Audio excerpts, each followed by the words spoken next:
Ràdio Vilablareix presenta La notícia positiva, de la mà de Rosa Anticó.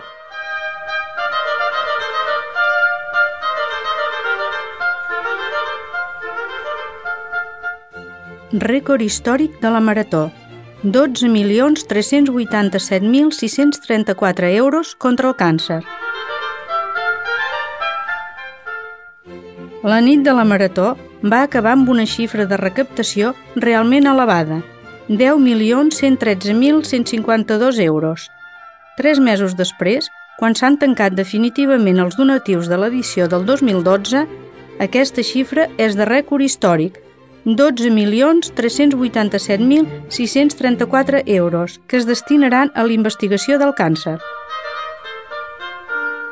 Són 3,4 milions més que la xifra màxima del 2011, una xifra que parla molt de la solidaritat dels catalans, perquè no hi ha cap altre programa al món que recapti més diners per habitant.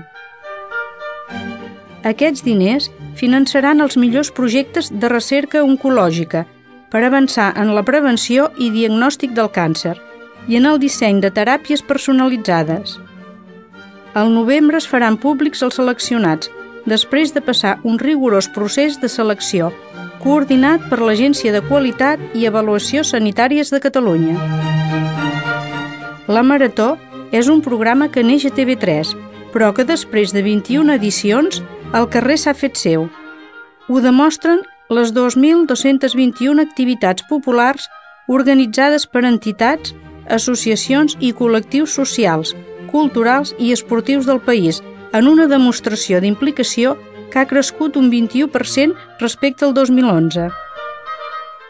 Només aquest moviment ciutadà espontani ha aportat 2,2 milions d'euros al marcador del programa.